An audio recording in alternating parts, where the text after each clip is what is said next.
Hello po sa lahat ng nanonood sa vlog po na ito. Kung saan man po kayong dako sa buong mundo, sa lahat ng mga Filipinos, mga kingdom citizen, at sa aking mga fellow full-time miracle worker, good morning, good afternoon, good evening po sa ating lahat. Marami pong salamat sa pagkakataon po na ipinagkaloob at binigay po ninyo upang mapanood po itong vlog na ito. At higit sa lahat, I would like to thank Pastor Apollo C. Kibuloy, who has been my mentor, my guide, tirelessly dahil sa pag-ibig. Naturuan po ako na sundin ang kalooban ng ating dakilang Ama with my freedom of choice. Salamat po, Pastor. And first off, I would like to introduce myself. My name is Desiree Manata Sacuria. I am proud full-time miracle worker here assigned in United States of America. And I'm so really grateful for all the blessings na binigay ng Ama sa aking buhay. And I would like to tell you my story or my kung paano ako o paano ko nakilala si Pastor. And 1980 when yung mother ko naka-receive ng miracle, dinala niyang aking kapatid kay Pastor upang, he was so sick at that time, and Pastor Apollo prayed over my brother and he was healed. So, since then on, yung mother ko masayang-masaya, and she decided to become one of the members sa ministry, and that was in the Pentecostal church pa, early ministry pa ni Pastor Apollo C. Kibuloy. Until 1985, naging Jesus Christ, the name above every name. And of course, bata pa ako nung time na yun, so sunod lang ako ng sunod sa mother ko.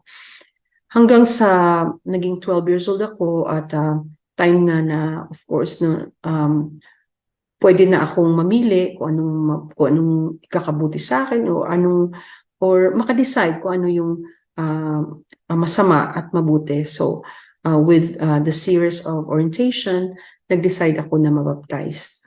And until 1991, dahil 1989 ako baptized, 1990, 1991, youth camp, after the youth camp, I was really fell in love sa gawain ng Ama, sa ministry, sa mga pangaral ni Pastor, the power of God's love.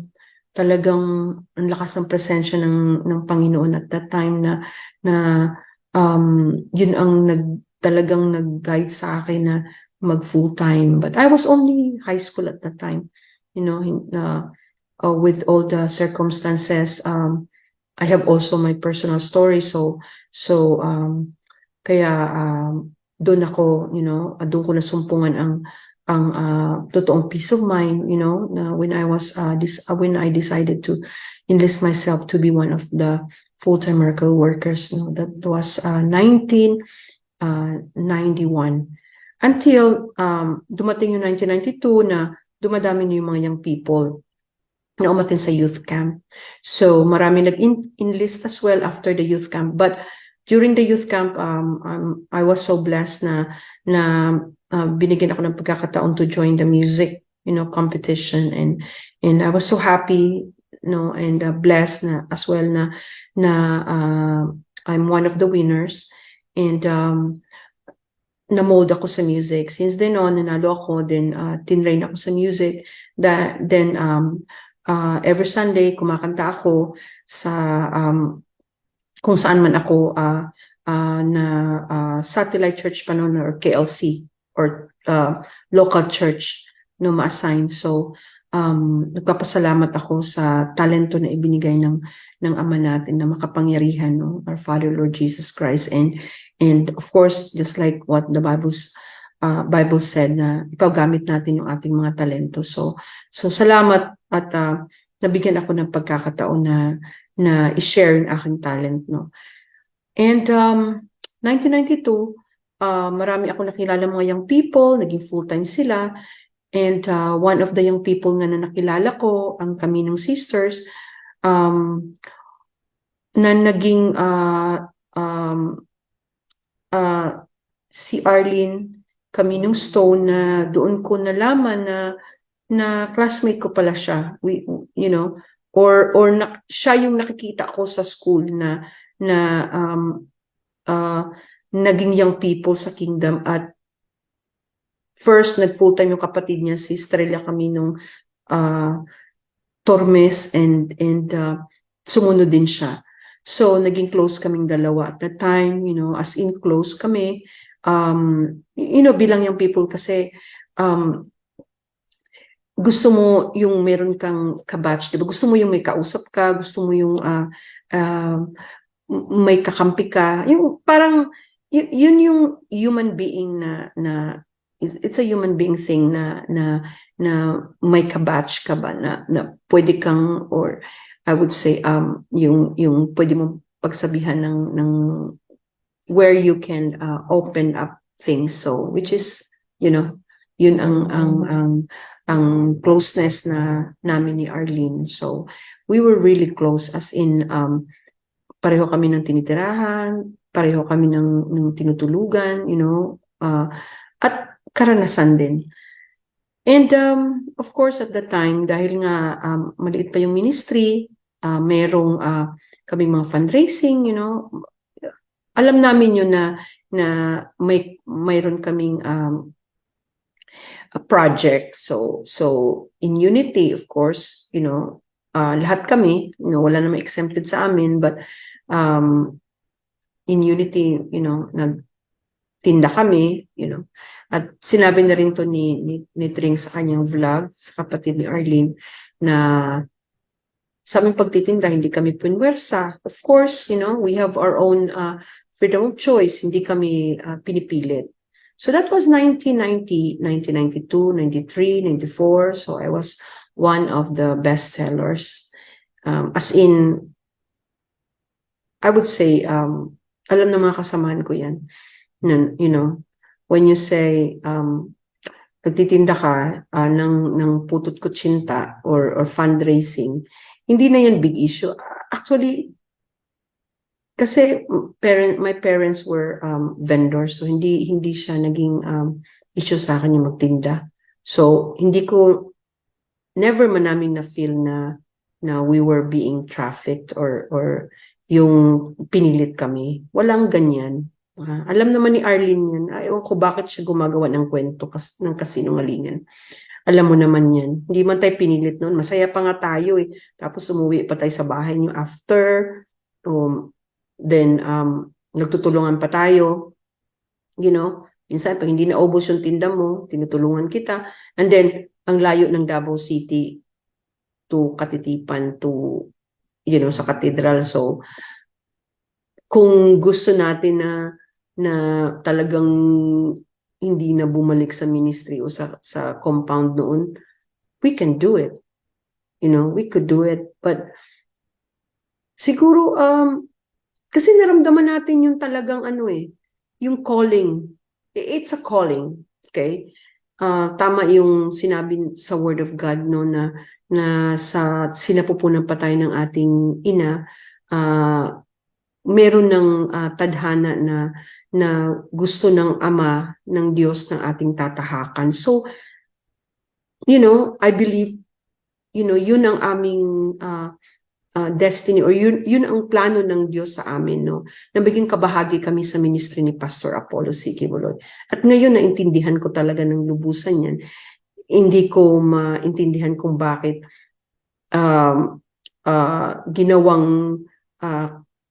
ginawa ng kwento ni Arlene, you know, na pinilit siya. So, that was 1990, 1992, 93, 94, 95. And then, nasayin kami ng Manila.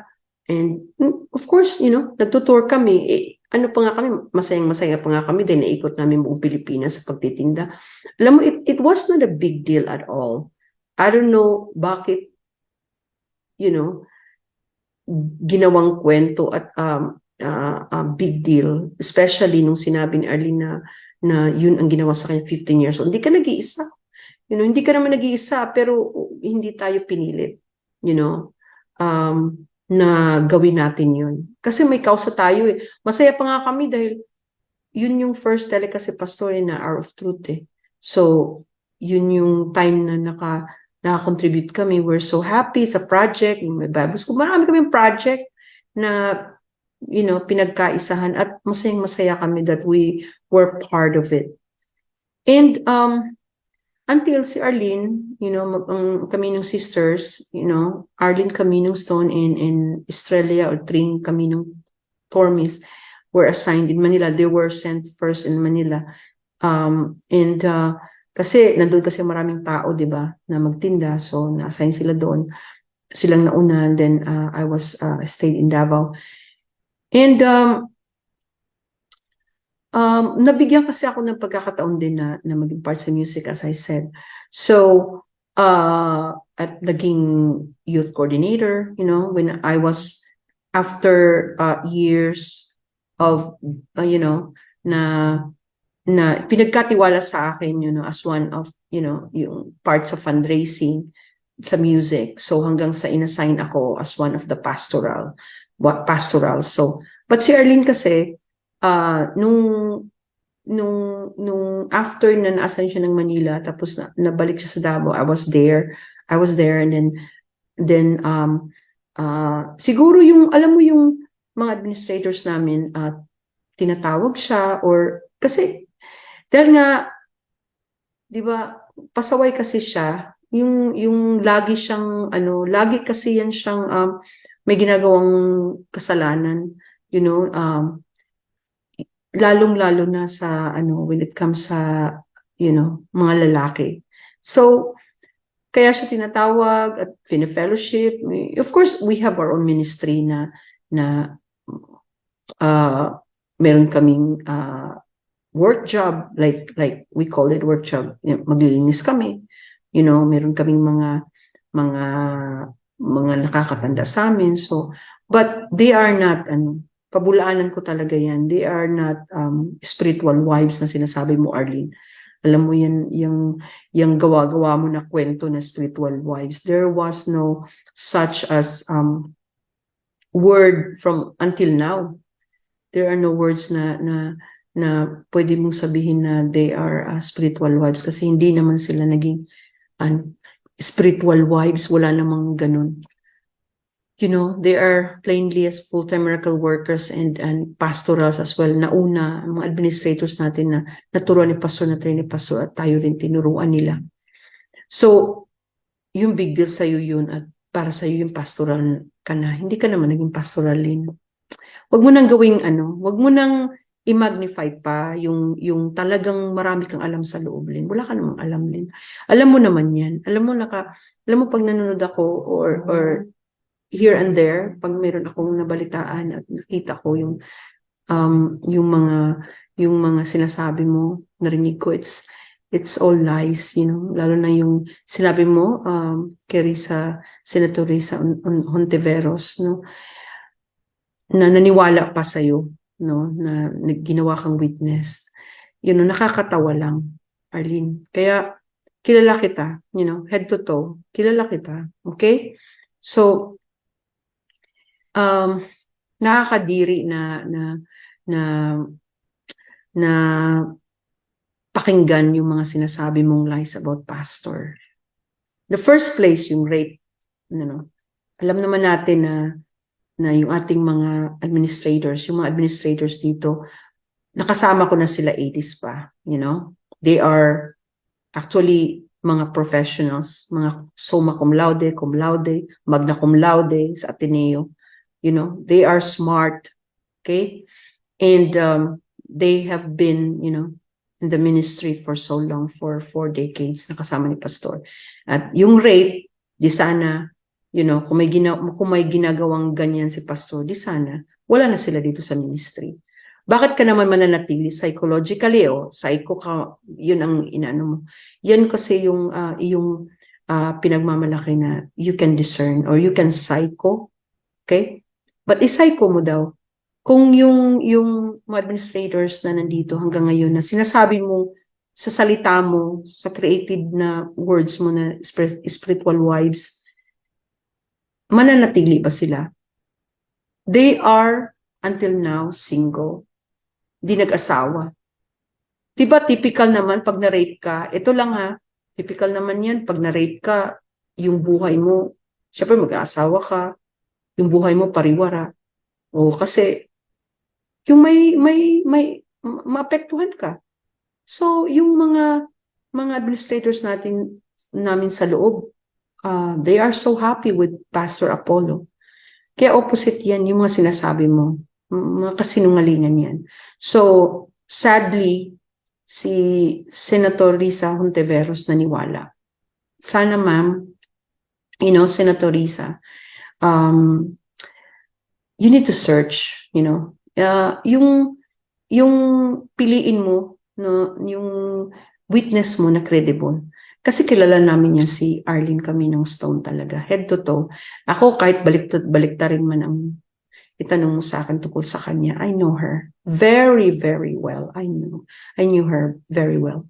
So,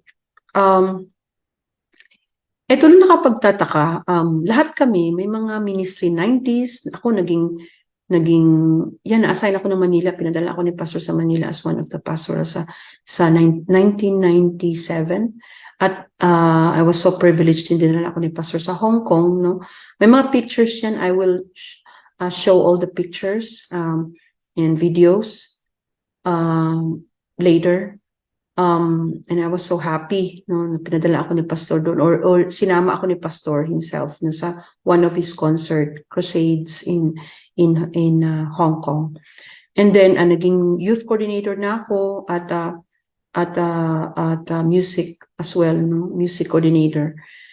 But unfortunately, si Arlene, siguro hindi siya nabigyan ng pagkakataon talaga na mabigyan ng ministry, or hindi binigyan, hindi siya pwedeng bigyan ng ministry na pagkatiwalaan, kasi at that time lagi siyang may ginagawang kababalaghan. I think ito kasi nakausap ko yung isa sa mga or few na mga bata 12 or 13 years old na corrupt yung kanilang pag-iisip dahil nakita nila yung ginawa na hindi dapat makita ng mga bata. Alam niyo na, yung kasi hayok sa laman to si Arlene. So, if I'm not mistaken, sa Osamis or sa Misamis yun, na-assign ka doon. Diba? So, nag-confess sila sa akin. So may evidence ako, Arlene, okay? Na their brain or their mind were being corrupted, dahil sa nakita nila sa'yo. So, hindi yun nila makalimutan. And I know, nakilala ko din itong mga batang ito. But, let's go back to the really story, yung mga lies mo. Human trafficking, rape, ng rape si Pastor. Ito lang. Kasi mga kaibigan, mga kapatiran sa Kingdom, dahil nga, syempre, hindi naman tayo perfect. Ako kasi, nung 1999, so, curious kasi din ako sa sanlibutan. So ito yung istorya ng buhay ko kasi naging upside down yung buhay ko. I was so curious kasi lumaki nga ako sa ministry, no? Anong nasa libutan, anong ginagawa, yung pag-ibig, yung iibig ka, yung mga nangyayari sa mundo na yun pala ngayon ko na-realize, when I was reconciled back na to Pastor na. Kaya kami pinoprotektahan ni Pastor dahil all Pastor wanted maging dignified women kami. Hindi ko maintindihan noon yan. So, 1999 lumabas ako sa ministry. But mayroon akong binigyan ako ng pagkakataon ng magandang, kumbaga, position or ministry noon. Yun kasi yung tawag sa amin dito sa Kingdom Ministry. Yun yung position mo. I was, of course, sa music ako, then youth coordinator. But, nag-decide ako, na give up ang ministry, and then umalis ako. And then, I made, my life, yung ginawa ko, yung gusto ko, nag-asawa ako. So, I had 2 kids with my first marriage. So, but, itong na-realize ko, 2002, wala akong peace of mind. So, I remember 2000, that was 2000, na nakita ko yan si Arlene kasi pumunta siya sa bahay ko. I was so blessed na naglaylo ako sa kingdom, from December of 1999, na meron akong natuluyang bahay, and then of course my first family, or yung family ng aking mga anak were they took care of me, and hindi rin ako pinabayaan ng Diyos, although at that time hinahanap ko yung pagmamahal ni pastor. Okay? And one day, ito si Arlene, she showed up dun sa bahay ko. Dala-dala na yung passport ko. Kasi umalis nga ako na wala akong dalang gamit, no, sa ministry. So, dala-dala niya yung passport ko. So, sabi niya na gusto ko daw mag-Japan. So, ngayon, may dala siyang isa pa na kasamahan din namin dati sa loob, sa ministry, na lumabas din, na dati din nagja-Japan. So, madalit sabi, nag-audition kami, and dahil nga singer ako, at madali akong nakuha. So, nakapasa ako. Unfortunately, si Arlene hindi siya nakuha. So, kaya, nung time na yun, dahil hindi siya nakuha, nabalitaan ko, nung nag-Japan na, tapos nag-Japan na ako. No, kahit kung mayroon akong isang anak noon, nag-Japan ako. And, but I was in the relationship kasi nag-asawa nga ako. First marriage. So, ang nangyari, ito si Arlene, hindi siya nakapasa, mag-Japan. So, nabalitaan ko na iba-iba yung naging boyfriend niya. Tapos, but before that, I remember, okay, na-recall ko pala na before pala ako nag-Japan, nung inintay ko na lang yung visa ko, dinala niya ako sabi niya sa akin, come on, Des, daling kita dun sa bar, sa club na pinagtatrabahoan ko. Ito, it's a revelation. Gusto kong ituloy-tuloy itong vlog. Then later on, we will, add on tayo. No? Kasi, gusto kong isalasa yung totoong istorya, kung gaano kami, kung ano talaga yung buhay ko, at kasama si Arlene, kami nung Stone, nung time na yun. So, sabi niya sa akin, Des, punta tayo sa dun sa pinagtatrabahoan ko sa club. I remember, nag-MRT kami, tapos huminto kami sa ibang lista dyan sa Pasay, Barangay Bangkal ba yan? Meron siyang tinitirhan doon, may kasama siya. Yung pala, nasyak ako kasi nagtrabaho pa siya sa club. Tapos sabi niya, i-practice mo dito kasi papunta ka na ng Japan. So, nasyak ako, pero alam mo yung first time ko kasi nung para kung hindi ako makapaniwala sa kanya. Pero kilala ko na kasi siya na sa kanya yun parang wala lang. Sabi pa niya sa akin, hindi ko makalimutan, para ma-practice ka dito ka muna sa pinagtatrabahuan ko. And then, hindi na ako bumalik, one time lang yun. Kasi pinahiram niya ako ng damit, tapos basta yung trabaho ng GRO, alam niyo na yun, mga Filipinos o sa Pilipinas. Okay? Yung gawain ng GRO. Okay? May kasamang, okay? But ako, na-shock ako doon sa ginawa niya. So, hindi na ako bumalik. Hindi talaga siya nun, kasi nung time na yun, parang nag-try pa na mag-audition sa Japan, pero hindi siya talaga natanggap. Hanggang sa nabalitaan ko, parang iba't iba na racket yung ginagawa niyang trabaho, at nag-insurance ata siya. But doon sa club kasi, kwento niya sa akin after nung nakaalis na ako sa Japan, tapos bumalik ako na doon niya na-meet yung kanyang Singaporean Singaporean niya na boyfriend or ka-live-in partner niya. O hindi mo to pwedeng i-deny, Arlene. Ito yung buong katotohanan kasi, you know.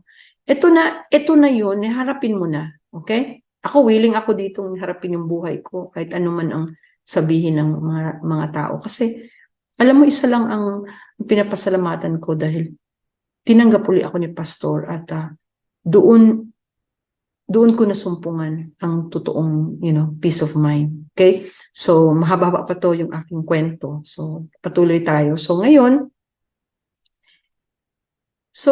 nag-Japan ako, bumalik ako. Nalaman ko, ito, sabi niya, Des, meron akong, sabi ni Arlene, kami ng son, sabi niya, Des, may boyfriend ako, ito, nandito ang nagbalita sa akin kasi yung kasama din namin lumabas at magba-vlog din siya. Watch out. Magba-vlog din siya, malalaman nating lahat. Okay? So, sabi sa akin si Ate Arlene, merong ka-live-in sa Robinsons, ganyan nakatira. So, blah, blah, blah. So, pumunta kami. Hindi nala ako. So, nagkita kami doon. So, in a way, masaya ako dahil parang inalis na siya doon.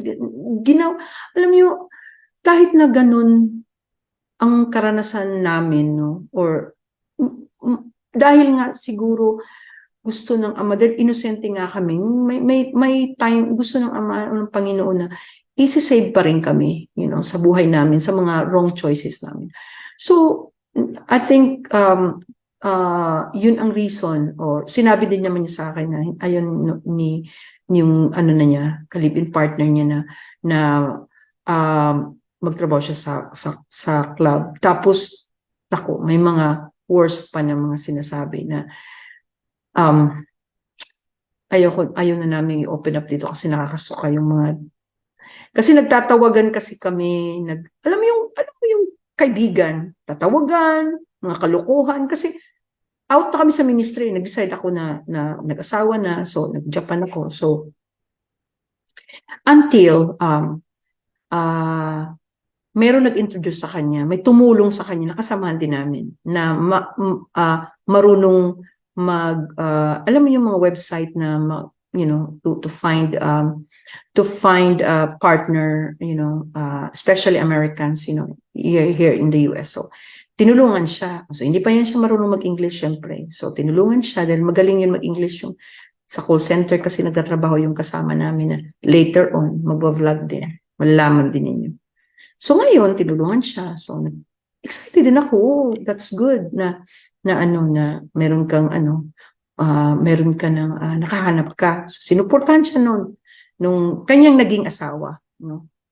So ngayon, pumunta siya sa US. So dumating siya sa US kasi American yun. So after, hindi ko lang alam kung 1 year or 2 years na siguro 1 year na mag-boyfriend and mag-girlfriend sila, mag-on sila, and then fiancé visa, I think. So, dinala siya sa US na. So, nung dinala siya sa US, kasal sila, I think after a year, if I'm not mistaken, nag-reconcile siya sa ministry.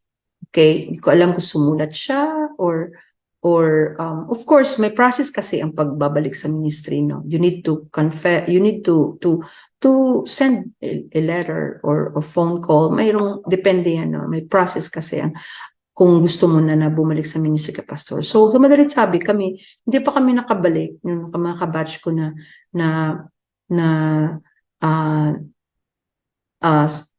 kasama ko rin na lumabas, kasama ko na nag-out sa ministry. At hindi ko makalimutan yun nung time na yun na medyo kumbaga, ano na ako ba, yung, ano na sa buhay, yung, kasi alam niyo, kahit nag-Japan ako, no, alam naman natin yung buhay sa Japan, kahit may pera ako, wala akong piso pa, hinahanap ko yung kalinga ni Pastor, yung pangangaral. Wala pa kasi yung YouTube noon, kung sana mayroon ng ano, no? Yung ganyan na Word of God, siguro wala pang social media, so wow ako sa Word of God. But, kasi sincere talaga ako na yung merong spiritual life. Kasi bata pa ako, nakamulatan ko na if you will do this, if you will continue sinning, you will go to hell. And if you will do God's will, you will go to heaven. Takot na talaga ako. Kaya napunla na yan sa puso ko. Hindi na nawala yung mga preaching ni Pastor. Kahit na nasa labas ako ng kingdom, kahit na nagja-Japan ako. Hanggang sa, naglaylo kasi ang pag-accept ng mga entertainer sa Japan. So then nag-Korea ako. Nabigyan ako ng chance na mag-Korea. And then narinig ko na sinabi ni Arlene sa akin, kasi nagtatawagan kami, nag-video call, parang ano pan ata noon, ano ba yung Yahoo Messenger ba yun, yung video call noon, na sinabi niya sa amin, kasama ko din na hindi pa nakabalik sa ministry na kailangan hindi kami sa humantong. Sabi ni Arlene sa akin, kasi nakabalik na siya sa ministry, kay pastor eh. Etong nakabalik na siya, bumalik siya sa ministry. Ngayon, eto kasi yung ano dyan. Kung totoo, okay, na talagang pinilit siya nung 15 years old siya, na human traffic siya. Bakit siya? Nasa US na siya. Bakit siya bumalik sa ministry? Ito lang, Risa Hontiveros, Senator Risa. Kaya himay-himayin natin, no? Okay, bakit siya bumalik? Kung na human traffic siya, kung talagang, kasi mid-20s na siya noon eh. Okay? Pareho kami edad eh. Siguro matanda siya sa akin ng 1 year. Okay? So siguro nasa 26 na siya, ng 27. Bakit siya nag-decide na bumalik sa ministry? Oh. Alam naman yan yung maging buhay. Siyempre, merong mga fundraising, may sacrifices, mga ganyan. So talagang naramdaman niya at alam niya kung sino si Pastor. Okay? So yun ang talagang katotohanan. Suppose dinala pa niya yung husband niya at that time, no? Pinakilala kay Pastor. So, siguro, hindi talaga totoo yung repentance niyan. Bumalik kay Pastor, faulty repentance, yun. Hindi siya sincere sa kanyang kaligtasan, sa mga pagsunod sa kalooban ng Ama, sa mga pangaral ni Pastor. Kasi ako, sincere talaga ako at kami na nandito na natili no, kay Pastor. Talagang sincere kami. Anyway, hindi naman nakapagtataka kasi kahit na noon, 90s, kabatch namin siya, talagang hindi naman talaga siya sincere. Laging may kalokohan na ginagawa. But ito lang, may asawa ka na, tapos may anak ka na, tapos bumalik ka. Ano yung gusto mo lang ipakita na you can build your own life without the help of the ministry. Siguro yun ang gusto mong ipahiwatig, but hindi rin eh. Kasi naramdaman din namin, you are one of us. Ako ramdam ko yun. Bakit po?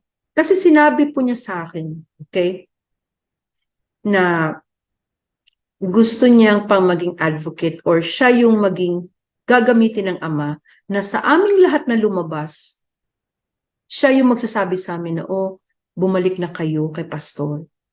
Gusto niya yun eh, na yun ang gagawin niya. At sinabihan pa niya kami na, wag kayong humantong sa desisyon na point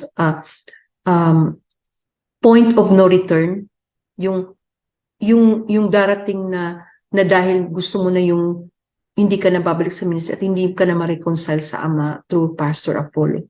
So marami siya sinabi pa sa amin na-enlighten ako dun. Sabi ko, yeah, kasi I love Pastor Apollo Sikibuloy. I love the Word of God. I want to have a spiritual life.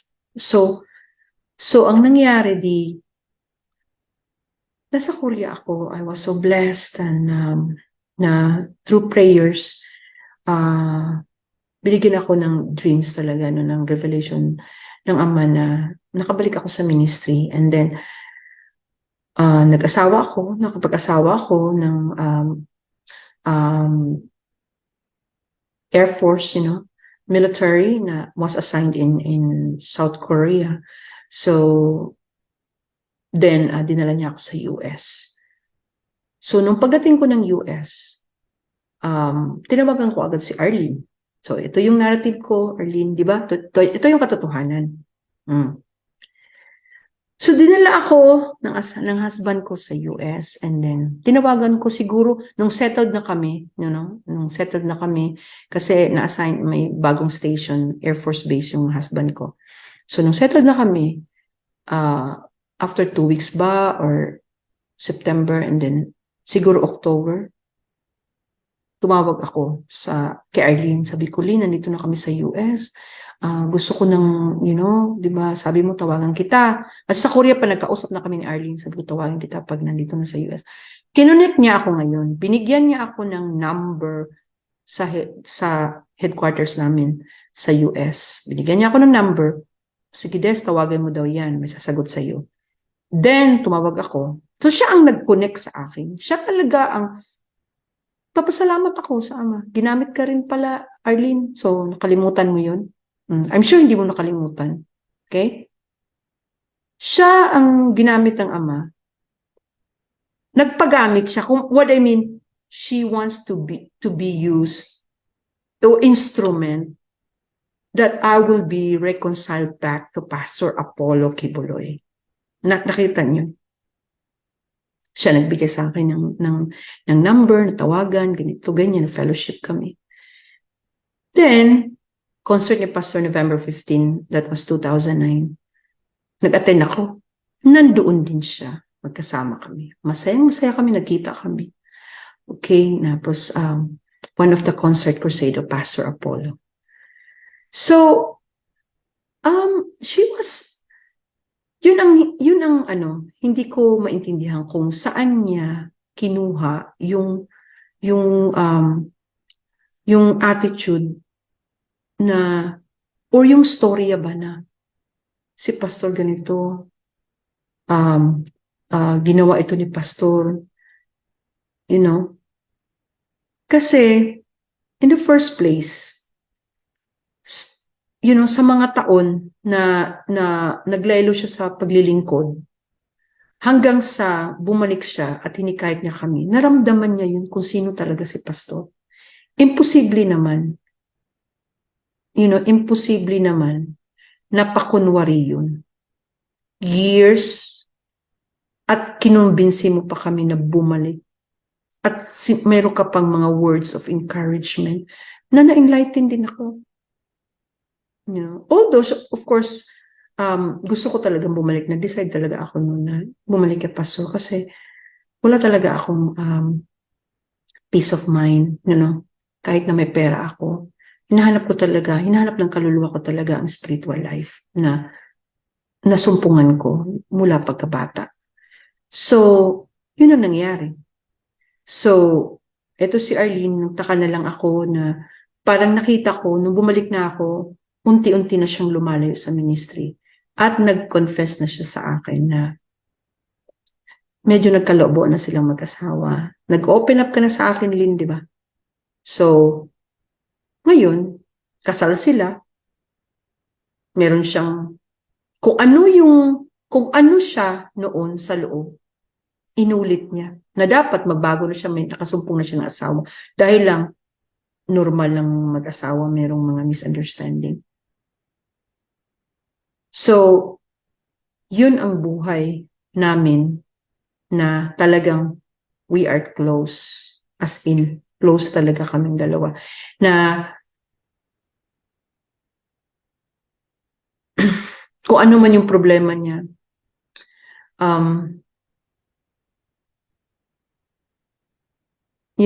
pwede niyang sabihin sa akin, at kung ano man yung problema ko sabihin, pwede kong sabihin sa kanya. So, yun lang muna ang aking vlog at marami pang iba. At sana, Arlene, I don't know kung may enlightenment pa na darating sa'yo. Kasi sa mga sinasabi mo, grabe na ang talagang, kasinungalingan na ipinakain sa'yo. Sana ikaw ang naging example sa kanila, yung snakehead na nagsabi sa'yo ng si pastor rapist. Sila man ang nag-feed sa'yo.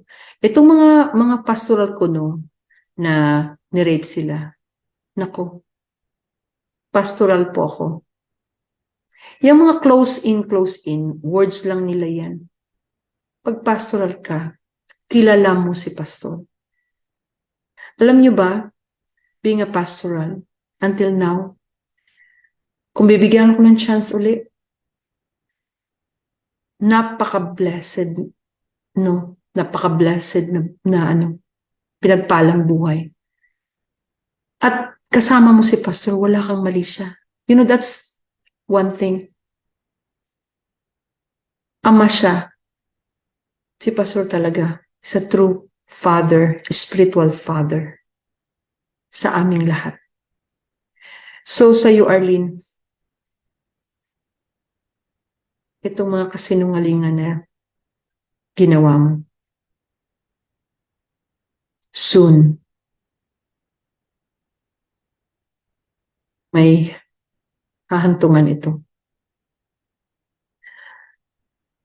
Sa ikapapahamak mo. Marami kami nakakilala sa'yo, Arlene. Marami. Alam mo yan. Hindi lang sa kilala. Kung ano yung mga sinasabi mo, tandang-tanda pa namin. Kung ano ka, ilang lalaki sa isang araw, boyfriend na susuporta sa'yo sa pambili, pambayad ng ganito, boyfriend na susuporta at pambayad sa'yo sa lahat ng mga kapritsyo mo. Iba-iba po sa isang araw. Alam namin yan. So ngayon, sasabihin mo na sa kapatid mo na she was so, she's so emotional. Alam mo, ang ginamit ng kapatid mo, utak, puso. Kilala mo si Tring Tring. Kilala ko kayong dalawa. Si Tring Tring, dignified yan. Kahit nga noon may mga kabulastugan na tayo, si Tring Tring, tahimik lang yan. Nagko-correct siya pero hindi ka pinababayaan ka lang niya kasi alam niya kasi grabe ang guts mo. Pero ngayon nagsalita ang kapatid mo. Lynn, kilala mo ang kapatid mo. At kilala ka rin namin. At kilala mo rin kami. Okay? So, ito lang muna yung vlog ko. Marami pa. Marami pa ang aking sasabihin. Have a wonderful day to everyone and happy holidays. God bless.